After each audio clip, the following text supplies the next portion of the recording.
अनंत कोटि दंडवत सतगुरुदेव को। अपना विषय चल रहा था कि ज्ञान दो प्रकार का है, ब्रह्म ज्ञान, एक तो सुना सुनाया परोक्ष और एक साक्षात किया हुआ, अनुभव किया हुआ। तो उसमें जीव को अनुभव हो जाता है कि मैं आत्मा सच्चिदानंद हूँ, प्रकाशक हूँ, मेरा कोई आकार नहीं, लेकिन माया से सब आकार भासते हैं।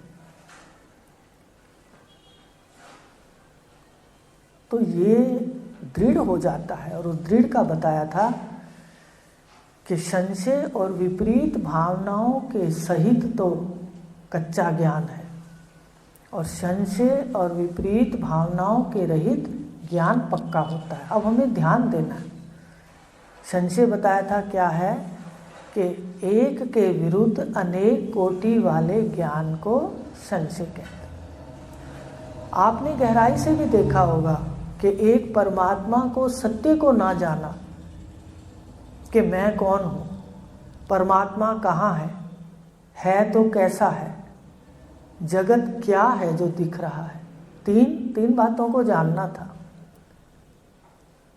तो इसका सत्य ना जानकर देखो, एक के विरुद्ध, तो अब इन जो अलग अलग तीन हैं, ये जो एक एक है इसके विरुद्ध जाना, मैं के विरुद्ध जाना, वह के विरुद्ध जाना, परमात्मा के, और यह जगत के विरुद्ध जाना, अनेक कोटि का ज्ञान बताया था ना। कोई सराय कहता है, कोई कांटों की शैया कहता है।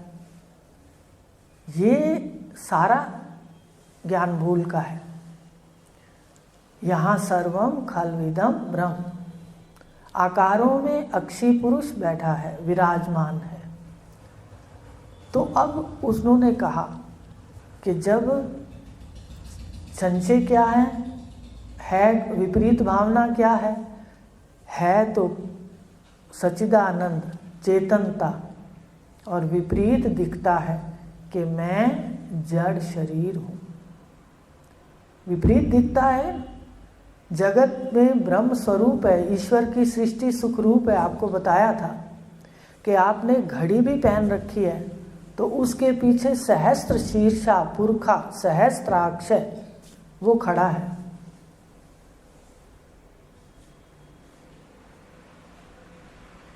तो इस प्रकार हमें ईश्वर की सृष्टि सुख देती है, लेकिन हमारा जो द्वैत है, ईश्वर का द्वैत है, चारों खानियां, वो तो सुख दे रहा है, कोई दूध दे रहा है, कोई हमारे को ऊन दे रहा है, कोई कितने प्रकार के देखो जीव जंतु हैं, सारे जीव को अनुकूलता में सुख देते हैं। तो ईश्वर का द्वैत ये तो सुख दे रहा है, पर जो जीव ने अपनी सृष्टि रची, सारे ब्रह्मांड से, सारे लोगों से थोड़े से लोग चुन के एक बाड़ा बना लेता है, और बाड़े में ये मेरे मेरे और मेरे, और जहाँ मेरा कहा वहीं पर ही इसको सुख दुख आने लगते हैं। तो ये जो उसने द्वैत बनाया जीव का, ये इसके मन में बसता है। माँ कहाँ बसती है? स्त्री तो ईश्वर की सृष्टि है, बाहर स्त्री है, आंखों से दिख रहा है। अब दिख तो ईश्वर की सृष्टि में स्त्री रही है, दिख तो 5 भूत और 3 गुण का एक आकार दिख रहा है, पर हम उसको कल्पना से मेरा कह रहे हैं, माँ कह रहे हैं, बहन कह रहे हैं, पुत्र कह रहे हैं, पति कह रहे हैं, है महास्मयी पिंड, बताया था। तो ये जो मेरा है, ये जो जीव ने द्वैत बनाया अपने अनुकूल और प्रतिकूल का, राग द्वेष हो गया, अपने प्रतिकूल को द्वेष दृष्टि बना लेता है। याद रखना, ये बातें पढ़ने के लिए नहीं है, ढालने के लिए। दोष दृष्टि से द्वेष आता है, नोट कर लेना मन के अंदर। जहाँ भी दोष दिखने लगे तो कहना द्वेष खड़ा हो जाएगा। गुणों में दोष नहीं देखना, हर व्यक्ति के गुण हैं। 3 गुण सब जगह हैं, सत्व, रज और तम।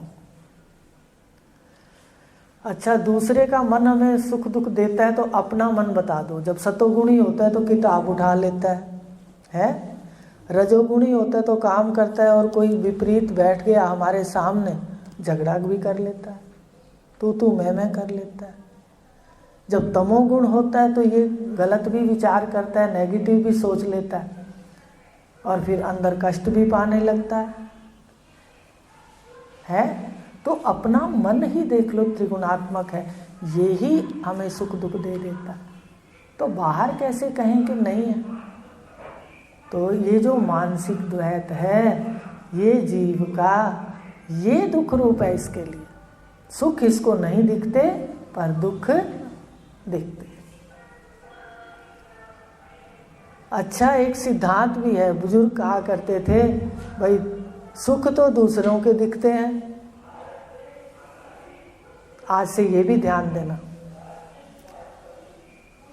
कहते नहीं है साधक को, पर मेरे मन में आता है, इतने साल सुनने के बाद भी अगर हम इन बातों से ना उठे, मान लो दुख आता है, दुख अपने ज़्यादा दिखते हैं और सुख दूसरों के ज़्यादा दिखते हैं। और अगर साधक निरीक्षण नहीं करता, वाणी से कुछ नहीं कहना होता, पर मेरा मन कहता है कब उठेंगे हम यहाँ से। सुखों की दूसरे की बात करते हैं, सुख दूसरे के दिखते हैं, और दुखों की गाथा तो 1 मिनट में अपने सुनाने लग जाते हैं। बताइए, दुख अपने ज़्यादा दिखते हैं और सुख, जबकि दोनों ही मिलते हैं। ध्यान से देखो तो। और अगर और पॉजिटिव सकारात्मक विचारों से देखो तो अपने बहुतों से सुखी होंगे। आप ध्यान से देखना। अब ईश्वर ने इतने सुख दिए, उसका धन्यवाद नहीं किया तो ईश्वर कैसे खुश होगा?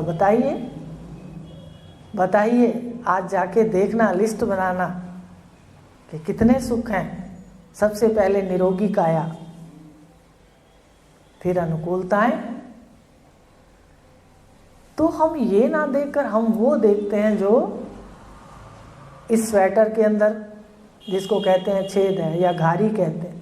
एक घर गिर जाता है तो उसमें आ जाती है ना स्वेटर में बुनते हुए कपड़े भी देखते हैं कई बार। थानों के अंदर बीच में एक छूटा हुआ धागा होता है जिसको घारी कहते हैं अपनी भाषा में। तो इस प्रकार जो जीव का द्वैत है, ये ही मानसिक द्वैत इसको दुख देता है। अब ईश्वर की सृष्टि तो आंखों से दिखती है, पर जीव की माँ दिखती है? बताइए कितना सूक्ष्म ज्ञान है। खड़ा पुरुष है, हम उसको भाई कह रहे हैं, भाई दिखता है आंखों से? बताइए, भाई कल्पना है, क्या दिखेगा? तो ये द्वैत ही, ध्यान देना, ये ही इसके सुख दुख का कारण बनता है। पर ध्यान देना, सारे सुख मिला के परिणाम इसका क्या होता है? आखिर में सारे सवालों का उत्तर दुख, परिणाम दुख है। शरीर भी परिणाम में दुख है, वृद्धावस्था दे देता है, मजबूरी दे देता है। फिर मान लो किसी, आज संतान के संस्कार बहुत बदल चुके हैं, तो अगर मान लो अनुकूलता नहीं है तो वहाँ कष्ट है, परिणाम दुख। तो जीव का द्वैत इसको दुख देता है।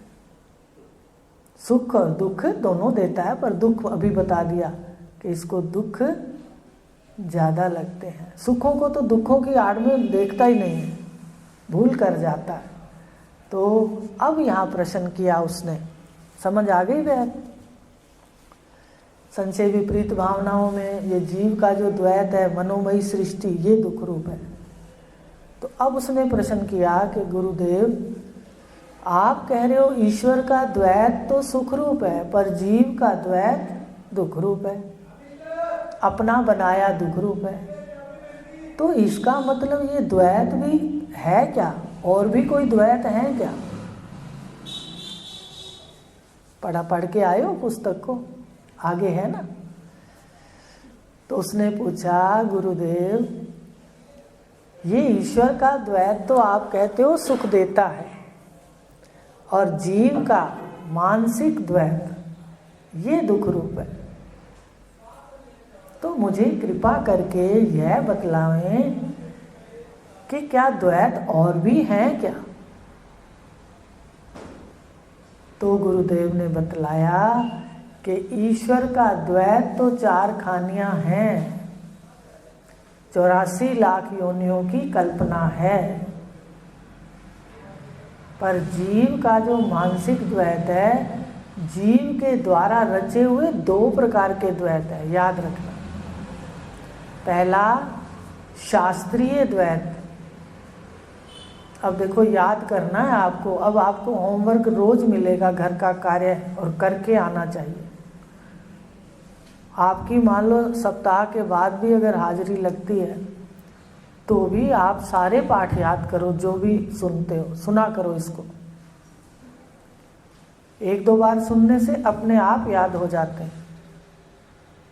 तो जीव का द्वैत, ईश्वर का तो समझ आ गया, जीव का 2 प्रकार का द्वैत है। एक तो शास्त्रों में रचा है, शास्त्रीय द्वैत, और दूसरा अशास्त्रीय द्वैत।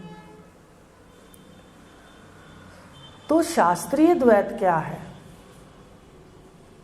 कि जितने भी धर्म के ग्रंथ हैं भारत की संस्कृति में, संस्कृत के भी जितने ग्रंथ हैं भारत की संस्कृति में, ग्रंथ कौन सी भाषा में है? संस्कृत में। जानते हो? जानते हो। उसके अंदर वो जो शास्त्र हैं, अब ध्यान से सुनना कि जीव ने शास्त्रों में कैसे द्वैत रचा। अब शास्त्र हैं, सबसे पहले गिनते जाना, ये भी सुनूंगी। 4 वेद जानते हो कौन कौन से हैं? सामवेद, यजुर्वेद, अथर्ववेद और ऋग्वेद। चारों कोनों में प्रतिष्ठित है ना चारों वेद, जिसको 4 धाम कहते हो आप।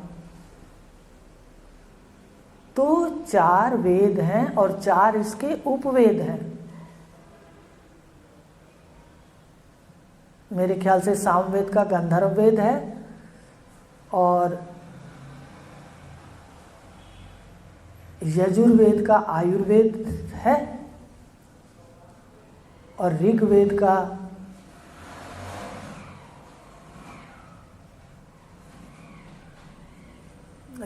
का है धनुर्वेद, धनुष विद्या चलाना है ना, जो ये शास्त्रों की होती है, इस तरह है। और अथर्ववेद अर्थ वेद है। ये 4 उपवेद हैं। 4 तो वेद, 4 उपवेद, और फिर 6 हैं इसके वेदांग। कितने हो गए? 4 वेद, 4 उपवेद और 6 वेदांग। 4 4 8 और 6 14। 15वां है पुराण। पुराण कितने हैं? 18। थोड़ा हमें पता होना चाहिए, हमें ये भी पता हो कि हमारी संस्कृति जो है उसमें थोड़ा परिचय होना चाहिए।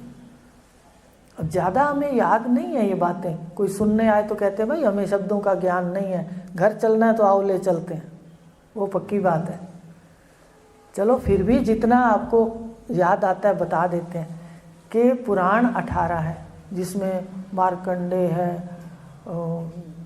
शिव पुराण है, गरुड़ पुराण है, और ये 18 है, ठीक है। तो 18 पुराण। 16वां न्याय और वैशेषिक को मिलाकर एक न्याय दर्शन है, जान समझते हो, न्याय कहा। पुराण 16वां न्याय, 17वां मीमांसा। मीमांसा किसको कहते हैं? एक तो पूर्व मीमांसा कर्म कांड और एक वेदांत उत्तर मीमांसा जो अपन पढ़ रहे हैं, समझ रहे हो। मीमांसा कितने हो गए? 17। और 18वां धर्म ग्रंथ। कहाँ कहाँ द्वैत है ये देखना है अपने को, तब आपको समझ आएगी कि जो हम कृतो उपासक हैं, जो हम बाहर बहिरंग साधन करके आए हैं, वो भी सीढ़ियाँ हैं। इसलिए आप किसी का ना तो अपमान करोगे ना ही काटोगे। जो कामिल सद्गुरु होते हैं वो किसी का अपमान नहीं करते, ना ही किसी को काटते। उनको पता है कि सब सीढ़ियाँ हैं, ये सब श्रेष्ठ है। मान लो कोई पीएचडी कर लेता है, लेकिन चलता तो वो अनार से ही है। क्यों भाई? कायदा पढ़े बगैर, अनार वाले अक्षर पढ़े बगैर क्या हम पुस्तकों का अध्ययन कर सकते हैं? कहते नहीं। ये भी कुछ ऐसा ही है। भारत की संस्कृति, उसके मुख्य 18 अंग बताए हैं। 4 वेद, 4 उपवेद, 6 वेदांग, पुराण, न्याय, मीमांसा और धर्मशास्त्र। धर्मशास्त्र कितने हैं? कोई सप्तवार की कथा है, कोई कितने हैं आप सब जानते हो, मेरे से ज़्यादा जानते हो। तो कहा गुरुदेव ने कि देख ले, पहले तो ये जितने भी शास्त्र हैं, वेदों को ईश्वरीय वाणी कहा जाता है, पर इसमें रहस्य है कि कैसे कहा जाता है ईश्वरीय वाणी।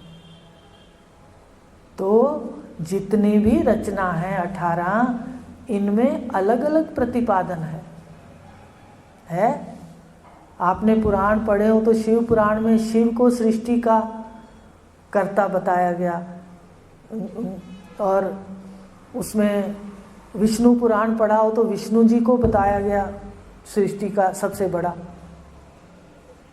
तो यहाँ पर हमें भी कई बार हो जाता था, भाई ये क्या, वो कहते हैं वो बड़े तो कौन बड़ा? लेकिन वो तो अपनी जगह सच लिखते हैं कि भाई जो सृष्टि में रचने वाला है उसको आप कोई मर्जी नाम दे दो, पर है सब एक। सारे नाम किसके हैं? जो ये सृष्टि के सत्ता के हैं, वो सब उस परमात्मा के हैं जिसने सृष्टि को रचा। उसको अल्लाह कोई कह दे, कोई वाहेगुरु कह दे, कोई कुछ कह दे, लेकिन है सृष्टि रचने वाला। उसके लिए बाद में चाहे कितनी बातें करें, पर सृष्टि का रचयिता एक। तो इस प्रकार ये 18 धर्म शास्त्रों में जो परमात्मा के लिए शास्त्रों में है, शास्त्रीय ज्ञान, इसमें भी द्वैत है। एक कुछ कह रहे हैं, दूसरा वर्त अब सोमवार के कह रहे हैं आप सोमवार का रखो आपको ये मिलेगा। अच्छा, शुक्रवार के लिए तो मुझे बड़ा आश्चर्य होता था, भाई शुक्रवार एक तो व्रत है वैभव लक्ष्मी का है, मेरे ख्याल से अगर गलती करूं तो क्षमा चाहती हूँ, उसमें कहते खट्टा खा सकते हो, है ऐसा? सुना है, किया नहीं। और शुक्रवार का व्रत करते हो उसमें बिल्कुल नहीं खट्टा लेना। तो अलग अलग हो गए ना। देखो ऐसे मंगलवार का व्रत है, ऐसे बुधवार का है। तो कहते शास्त्रों के अंदर द्वैत है। अब जीव ने ही रचा है। किसने रचे हैं ये ग्रंथ बताइए?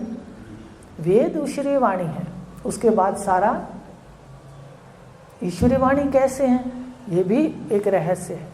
पर रचा तो किसी, लिखा तो मनुष्य नहीं होगा ना, शरीर लेकर के ईश्वर ने उसकी रचना की ना। शरीर को धारण किए बगैर, स्वीकार किए बगैर ब्रह्मनिष्ठ भी ज्ञान नहीं दे सकता, याद रखना। ब्रह्मनिष्ठ भी ज्ञान देने के लिए पहले देह पर उतरता है, फिर वो बात करता है, फिर ज्ञान की बात करता है। तो ये जितने शास्त्र रचे गए, इन सब के अंदर अनेक प्रकार का प्रतिपादन, विभिन्न प्रकार का प्रतिपादन किया गया। इसमें द्वैत है। अब मनन करके आना, शास्त्रों में द्वैत है। किसने रचा? जीव ने रचा, और फिर इसमें झगड़ने भी लग गया। फिर कहता है ये मेरा इष्ट बड़ा है, वो कहता है मेरा इष्ट बड़ा है झगड़े। आप देख रहे होंगे कलयुग में तो और ही तकड़े झगड़े हैं धर्म के नाम पे। तो बताइए, ये शास्त्रीय द्वैत रचा, और किसने रचा? जीव ने। अब दूसरा द्वैत कौन सा है? अशास्त्रीय। इसमें पढ़ लेना, अभी थोड़ा पढ़ भी लेते हैं इसमें क्या है। लेकिन ये जो आपको बताए हैं 18 अंग, भारत की संस्कृति में जो संस्कृत में है मुख्य, तो आप इसको, इसमें भले ना हो पर शास्त्रीय द्वैत आपको बता दिया।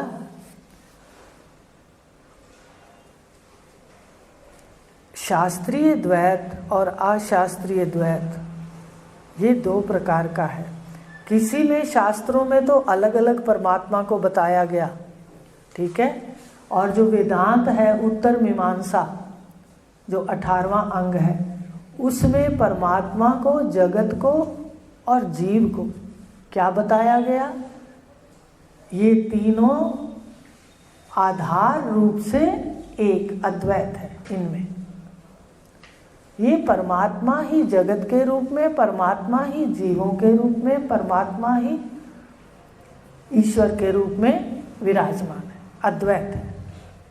फिर ये भी लिखा उपनिषदों के अंदर, तत् सृष्टवा तदेव अनुप्राविशत। मुझे बड़ा आश्चर्य होता है कि आर्य समाज में ये सब कुछ पढ़ते हुए मेरा मन अंतर्मुख क्यों नहीं हुआ।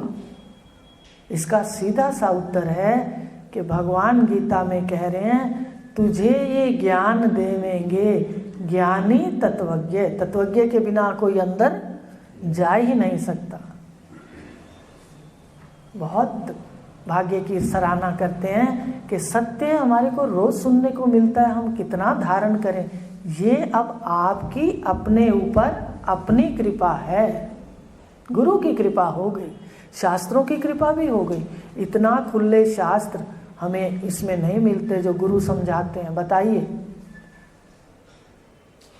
तो ये जो उत्तर मीमांसा वेदांत है ये कहता है अद्वैत है, और सारे शास्त्र क्या कहते हैं भाई? उपनिषद वेद के महावाक्य जो हैं वो तो कहते हैं अद्वैत है, तत्वमसि, ठीक है, लेकिन इदम सर्वम आत्मा ही है।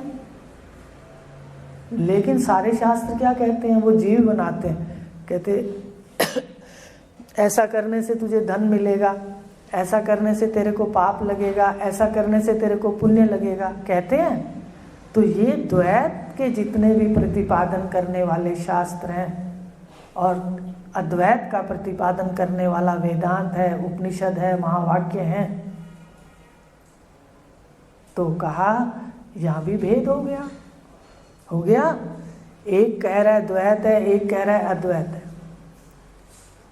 तो क्या सत्य है? यहाँ पर भी इसको क्या पड़ गया? शंकाएं हो गई, और विभिन्न प्रकार के धर्मों में ये क्रियाएं करने लगा। वहां से भी इसको क्या मिला? सुख के साथ दुख। सुख भी मिला। देखो आरती करते वक्त कितना आनंद आता था भाई। भगवान की आरती कर रहे हैं या लड्डू गोपाल को नहला रहे हैं या कृष्ण को भोग लगा रहे हैं, कितना आनंद आता है। शिव को जल चढ़ा रहे हैं, ठीक है, माता की आरती गा रहे हैं, कुछ भी करते हैं, कितना आनंद है। पर कितनी देर तक? जितनी देर तक हम खड़े हैं वहाँ। तो ये द्वैत भी लड़ाई झगड़ों का भी कारण बन गया और सुख दुख भी देने लगा। ये कौन सी सृष्टि है? जीव की। ये शास्त्रीय द्वैत है। अब शास्त्रों में द्वैत है, वहाँ भी सुख दुख का वास है। दूसरा द्वैत है जीव ने रचा है जो अशास्त्रीय है। ये समझ आ गया शास्त्रीय द्वैत? अब इसमें से सुन लेना और 18 याद भी कर लेना थोड़े, नहीं तो परिचय तो हो ही गया। कोई कहेगा तो आपको याद आ जाएगा, हाँ ये बताया था दीदी ने। तो अशास्त्रीय द्वैत तो हम सबको पता है कि जैसे जीव इस जगत में आता है तो छठी वाले दिन से ही रिश्तेदार उस पर वो दूध का रखते हैं ना, दूध मुख में लगाते हैं और रिश्तों को बताते जाते हैं। कोई कहता है मेरा भतीजा है, भाई है, भांजा है, बेटा है, ठीक है ना। अब एक से क्या हो गया? अनेक, अनेक रूप, और सारे संबंध आरोपित कर दिए। ये ज्ञान उसके ऊपर जब वो बड़ा होगा तो यही ज्ञान दिया जाएगा, ये तेरी माँ है, ये तेरा पापा है, ये तेरी मासी है, ये तेरी दादी है। तो उसको बार बार रटाया जाता है, माने सुनाया जाता है। उसको अपना होश नहीं है जीव को। वो जैसे आता है बस बाहर, उनके साथ साथ उंगली पकड़ के निकल जाता है। ये कौन सा द्वैत है? ये शास्त्रों में नहीं है क्या शास्त्रों में कहीं? ये तो अशास्त्रीय द्वैत है। यहाँ पर सबके रीति रिवाज अलग हैं। जाति, जब शरीर बन जाते हैं तो 6 प्रकार के भ्रम इसको पकड़ लेते हैं। उसमें जाति का भ्रम भी है, 6 भ्रम है ना, इसको भ्रांति हो जाती है। ये मेरा रूप है, ये मेरी जाति है, मैं तो ब्राह्मण हूँ, मैं तो क्षत्रिय हूँ, मैं तो वैश्य हूँ। तो ये सारे भ्रम कौन से हैं? आश्रम के, वर्ण के, रूप के, जाति के, और अहंकार भी है। जातियों को मानना भी अहंकार है। देखती रहती हूँ, मुझे जब सुनती हूँ ना टीवी पे बातें, मुझे बड़ी कई बार अच्छा लगता है। वाह गुरुदेव, कैसी जगा दिया। हमें पता लग रहा है कि भ्रम में कितना दुख है? जातियों में झगड़े हो जाते हैं, लड़ पड़ते हैं। अरे भाई, तूने कल्पना की है मेरी जाति, कह दूं, आती है समझ बात? तो ये अशास्त्रीय द्वैत है, ये जाति की रचना। ये हमने क्या किया? ये हमने अपने बुजुर्गों से जो संस्कार लिए, जिस घर में आए, अब जैसा वो कर रहे हैं हम भी आगे वैसी कल्पना करते। ये मेरा रिश्तेदार है, ये मेरा भाई है, ये मेरी पड़ोसी है, जो भी संबंध का आरोप है, नाम का आरोप है, जाति धर्म का आरोप है, ये कौन सा द्वैत है? ये अशास्त्रीय द्वैत है। ये अपनी अपनी बिरादरी का अपना अपना चलता है। एक कहता है विवाह में सफ़ेद सूट पहनना है, दूसरा कहता है कि विवाह में लाल सूट पहनना है? अगर गलती से सफ़ेद वाले की जगह लाल ले जाओ और लाल वाले के घर सफ़ेद ले जाओ तो बताइए, है ना शंकाएं कि नहीं है? तो ये किसने रचा है? सच बताइए। ये सब जीव ने रचा है, अशास्त्रीय द्वैत है। ये इसने अपनी कल्पना से अपने अपने रचनाएं कर ली। तो दुख का कहते जीव की मानसिक द्वैत जो है, शास्त्रों में भी हुआ शास्त्रीय द्वैत और अशास्त्रीय द्वैत, ये दोनों जीव के सुख दुख का कारण बन गए। तो आज जाके इसको देखेंगे। आज इतना ही लेंगे, नया विषय फिर लेंगे। आज आपको ये बता दिया, ये है अब 152 पृष्ठ के ऊपर, समझ रहे हो? इसको पढ़ के आना, काफ़ी बता दिया। अगर कुछ और रह गया होगा तो उसको भी बता देंगे, ठीक है? मानसिक द्वैत जीव का, उसने कहा ना भाई ईश्वर का द्वैत है, आप कहते हो जीव का द्वैत दुख रूप है, तो कितने द्वैत हैं? तो कहा दो हैं, बताया, शास्त्रीय और अशास्त्रीय। तो फिर से ध्यान से पढ़ लेना, सुन लेना इसको। तो अशास्त्रीय में हमारी अपनी मान्यताएं हैं और शास्त्रों में भी अपने, इसको सिद्धांत नहीं कहते, वेदांत को सिद्धांत कहते हैं। बाकी जितने भी मत हैं उनको मत पंथ कहते हैं। सही समझ आ रही है? कोई जाता है कहते तू किस मत पंथ को मानती है? कहते हैं ना अपन कि मेरा तो वो पंथ है। पंथ माने रास्ता। लेकिन वेदांत, जहाँ वेदों का ज्ञान का जानने का अंत माने आगे कुछ जानना है ही नहीं, वो वेदांत है जो आप पढ़ रहे हो, जिसको उत्तर मीमांसा कहते हैं। और इसमें उदाहरण है कि श्वेत केतु को भी उदालक ऋषि ने कहा ऐसा ज्ञान है अद्वैत वाला जिसको जानने के बाद जानना शेष नहीं रहता। और आप अनुभव करोगे, हम भाग्यशाली हैं आज उस क्लास में बैठे। मुझे तो बहुत लगता है कि जैसे जैसे पाठ है, चौथा आश्रम वानप्रस्थ शुरू होते ही हमें इधर और भी आनंद आना शुरू हो जाता है सत्य के कारण। तो आज हमने 2 पढ़े। हरि ओम शांति शांति।